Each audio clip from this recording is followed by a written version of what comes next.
Welcome to the Holocaust Memorial and Tolerance Center's Curator's Corner. My name is Thorin Tritter. I am the Museum and Programming Director at the Holocaust Memorial and Tolerance Center, which is located in Glen Cove, New York. Before we start, as I have been saying for the last few weeks, just a reminder that our building is open. We hope that you'll come and visit our museum in person. You can come and see some of the objects and images that I've been talking about. And I hope that my Curator's Corners inspire people to come and visit our museum.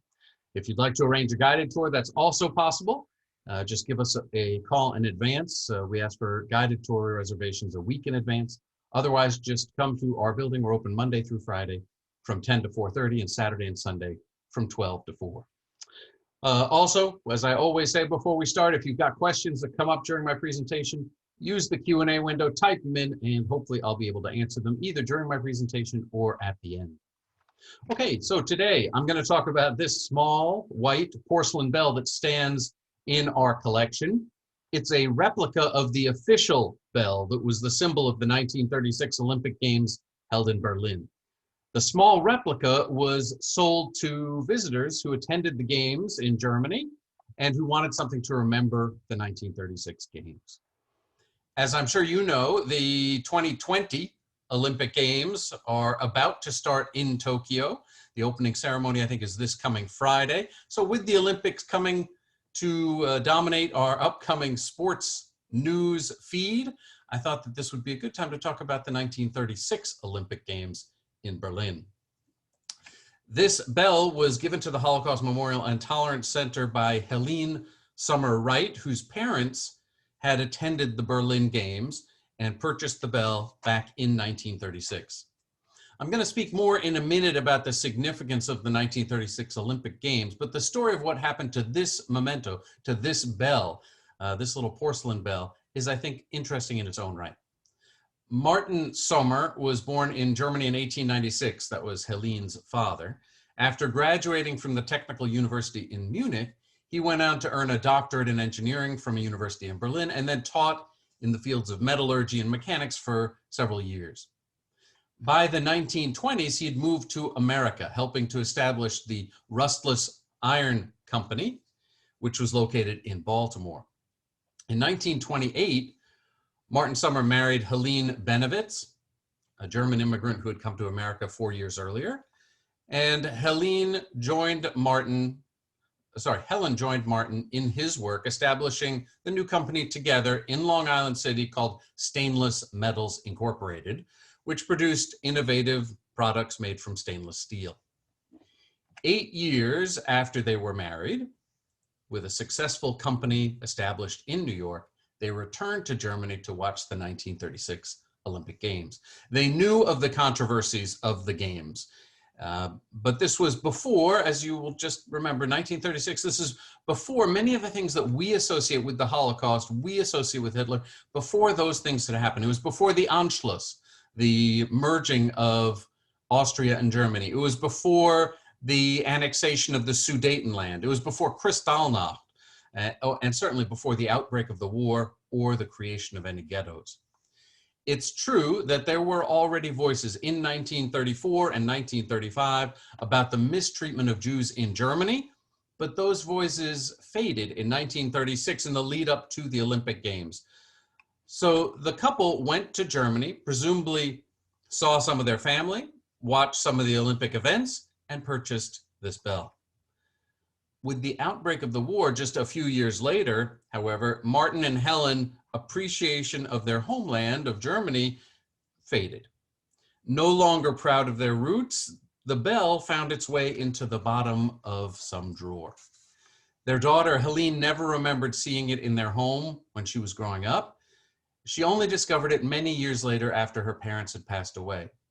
And Helene struggled with something I hear actually pretty often.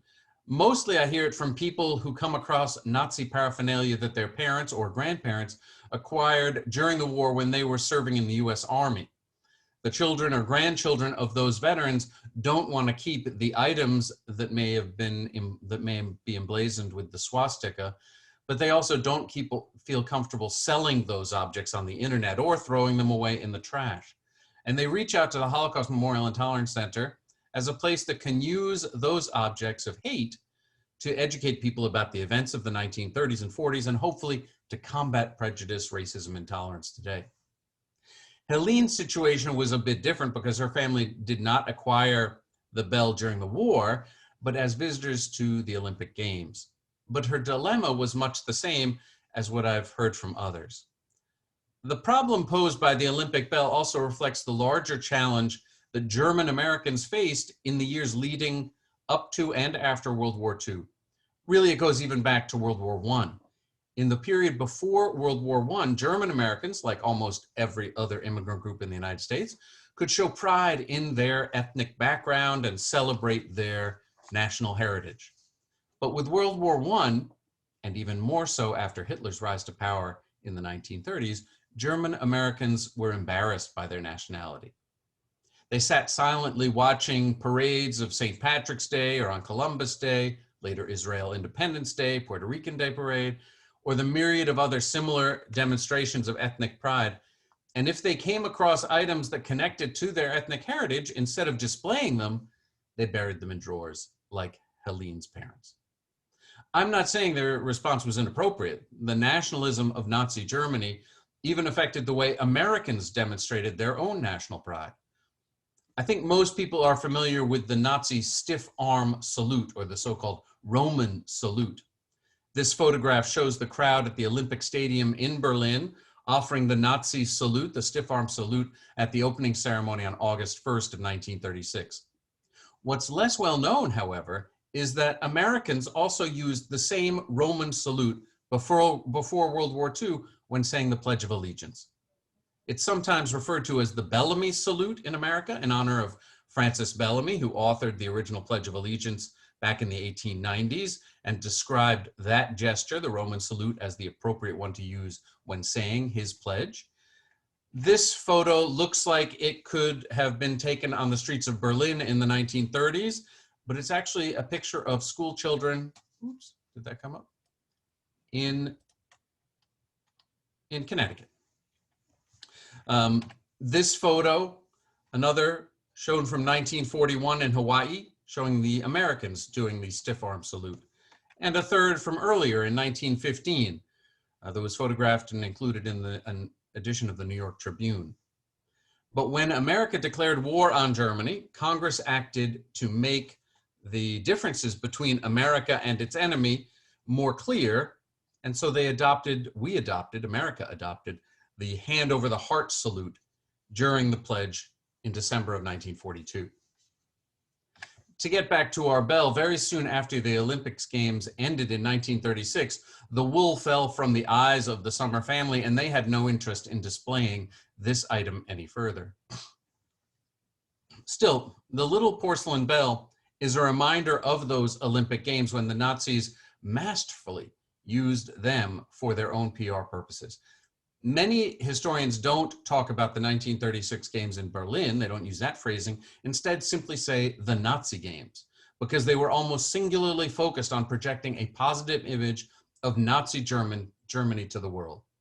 And indeed, as I'll mention at the end of our program, later next week, we're showing a screening of a film, a documentary about the 1936 Games. And what's it called? It's called The Nazi Games. Let me go back, though, and look a little more closely at this bell. I said it was a replica of a real bell that was cast for the Games, and I'll get to what's written on it in a moment. The bell was also the official symbol of the Games, and while the symbol only showed one side of the official bell, the porcelain version showed both sides of the official bell. On one side, you see the German Imperial eagle clasping the Olympic rings.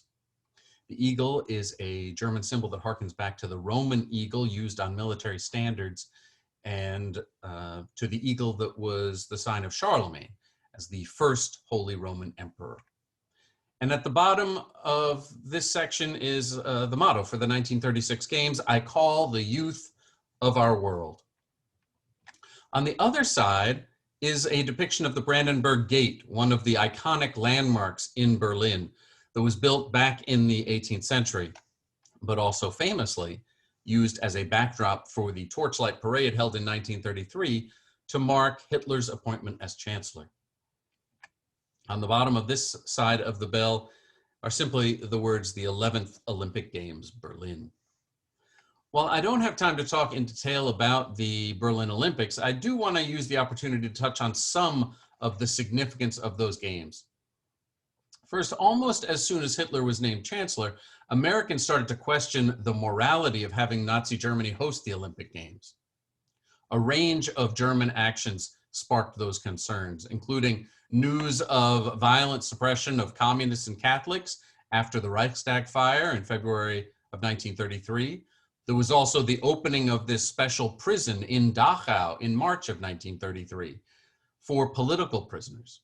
Then came the firing of all Jewish civil servants in April of 33 and the banning of any other political parties in July. Those things were all signs of some problems for many Americans.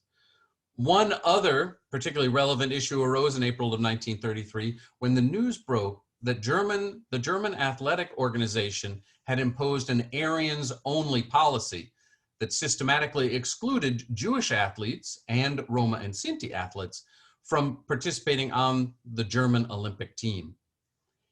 Avery Brundage, the president of the American Olympic Committee, stated, "The very foundation of the modern Olympic revival will be undermined if individual countries are allowed to restrict participation by reason of class, creed, or race." By the end of 1933 and into the beginning of 1934, there was a lively discussion in America about boycotting the 1936 Games. And here you see a poster announcing a public meeting to urge a boycott in New York in December of 1933. This is a political cartoon from a Philadelphia newspaper in 1935 that highlights the Nazi ideals of intolerance and discrimination compared to the Olympic ideals of sportsmanship and international goodwill. Brundage, although he had raised the initial concern in 1933, actually became a vocal opponent of the boycott movement, saying politics had no place in sport, and eventually claiming there was a Jewish communist conspiracy to keep the United States from participating. When Nazi Germany finally pledged that it would abide by the Olympic Charter, which banned discrimination, and announced that the German team would include Helene Mayer, a Jewish fencer, Brundage convinced the American Olympic Committee to attend the Games. And as things turned out, Helene Mayer won the silver medal in fencing, but gave the Nazi salute on the medal stand, although the German press refused to cover her accomplishment. Her story is a complicated one. She died relatively quickly. I think it died in 1942. So there's been a lot of questions about what she was thinking when she did this salute at the Olympic Games as a Jewish athlete, although apparently she didn't see herself as Jewish. Her mother was not Jewish and she had not been raised in a religious household. Back in America, President Roosevelt stayed out of the debate leading up to the Games, but privately, his ambassador to Germany, William Dodd, I'm going to talk about next week, and William Messersmith, who had previously served in Germany, both deplored the American Olympic Committee's decision to attend the Games. And with the American decision to attend, any boycott movement in other countries also collapsed. Overall, the Games were a huge success for Nazi Germany. For 2 weeks of the Games, the Nazis camouflaged their racist and militaristic character, banning the strident anti-Semitic newspaper on the streets of Berlin, Der Stürmer, removing anti-Semitic signs and posters, and ordering that foreign visitors should not be subject to German anti-homosexuality laws or anti-Semitic attacks. Instead, the city was cleaned and festooned with new German flags. This is a view looking down the main boulevard in Berlin, Unter den Linden, with the Brandenburg Gate in the distance, and you can see the new Nazi flag festooning all the buildings. The Nazis ratcheted up the pageantry for the 1936 Games beyond what had been done in previous Olympics. One of their most successful efforts was inaugurating a torch relay that now has become an iconic part of almost every Olympics ever since. In 1936, for the first time, German torchbearers, a total of 3,422 of them, carried the flame from the site of the ancient Olympics in Olympia, Greece, to Berlin. In hindsight, and really at the time too, this image was seen as a shocking contradiction. The Nazi flags in the background representing an ideology of hate, white supremacy, and military aggression, while the Olympic torch representing peace, sportsmanship, and goodwill. At the time, the contradiction largely went unnoticed. Most world leaders, except perhaps Adolf Hitler, were eager to put World War I behind them and focus on maintaining peace in the future. That was the theme in 1936, peace. German athletes dominated the games, winning almost a third of all the gold medals and earning a total of 89 medals overall.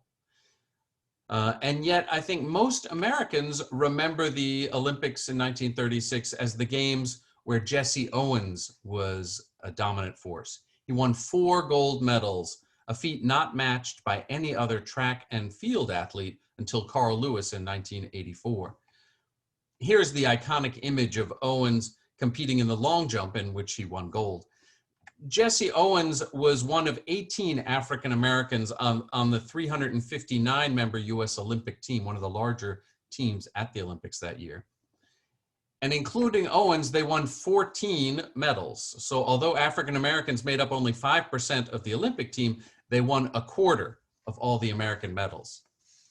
In the lead up to the games, many African Americans questioned the movement to boycott the games, pointing out that in much of America, except for in the North, Black athletes in both collegiate and professional sports did not have the same opportunities as white athletes. They saw hypocrisy in America's criticism of discrimination in Germany, since America needed to face the discrimination that was taking place on its own soil.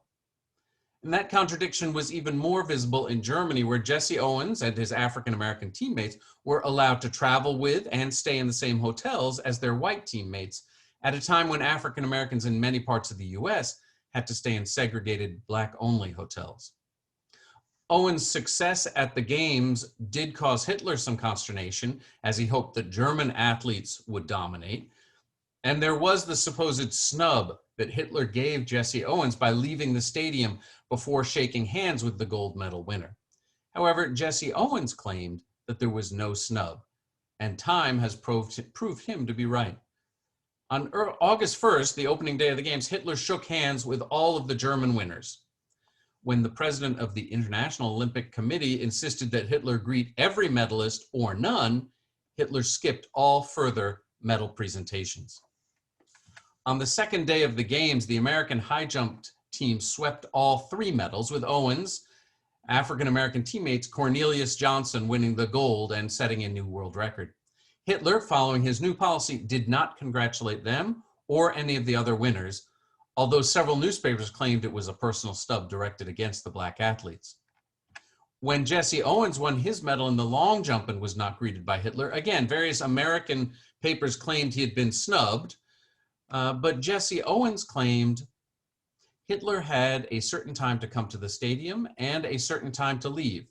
It happened he had to leave before the victory ceremony after the 100 meters, but before he left, I was on my way to a broadcast and passed near his box. He waved at me and I waved back. I think it was bad taste to criticize the man of the hour, Hitler. A few weeks later, after returning to the United States, Jesse Owens added a further comment that highlighted who he did feel snubbed by.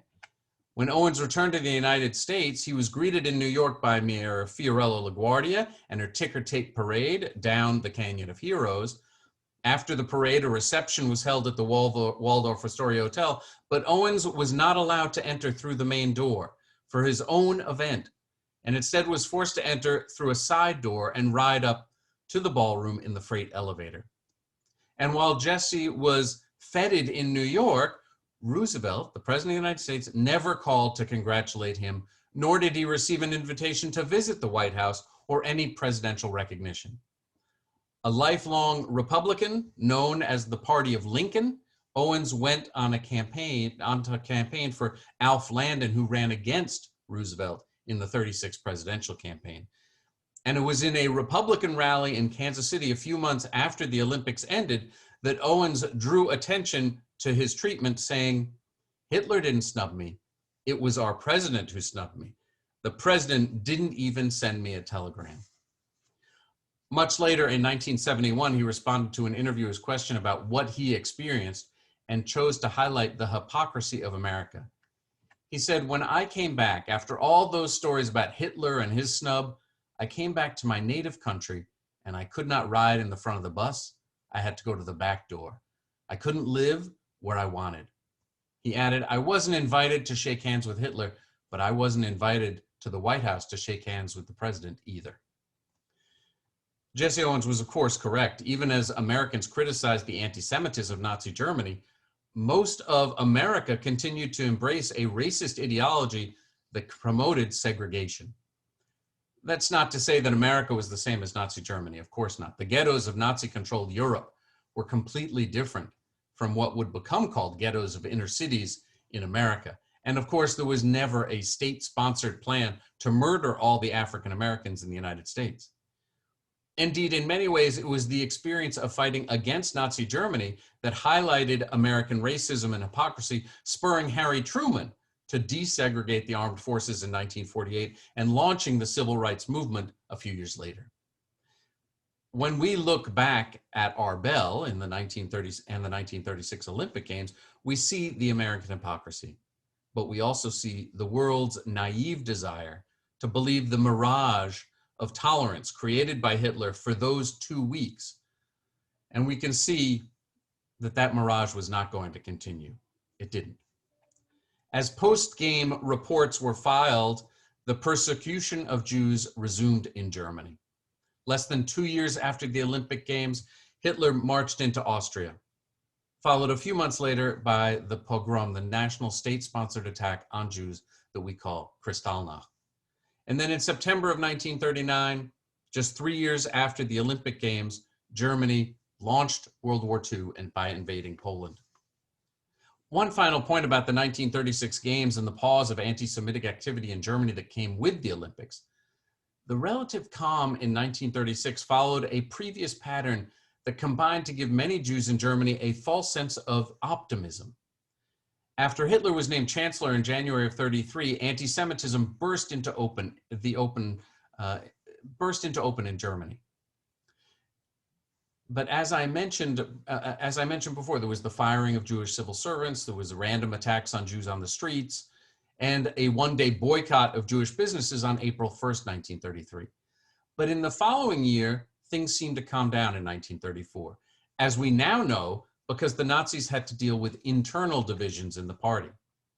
Then, in 1935, there was another burst of anti-Semitic laws, including the Nuremberg Laws that revoked Jewish citizenship, relegating Jews to second-class status, and setting a precedent for the segregation of Jews in Germany. But with the Olympics in 1936, another period of relative calm. Anti-Semitic signs removed from stores and in public spaces. And it was this kind of cycle of harsh actions followed by quiet that enabled many German Jews to optimistically keep believing that the worst was over and that things were going to improve. And that was the case in 1934 and again with the Olympics in 1936. The blinders finally came off in 1938 with Kristallnacht, when it became clear to all Jews that they could not expect to remain in Germany and stay safe. There is a sad irony that when the Olympics brought that period of calm to German Jews, the pause in anti-Semitism actually proved particularly dangerous. It was just enough of a lull to give some Jews the boost of optimism they needed to decide not to leave Germany.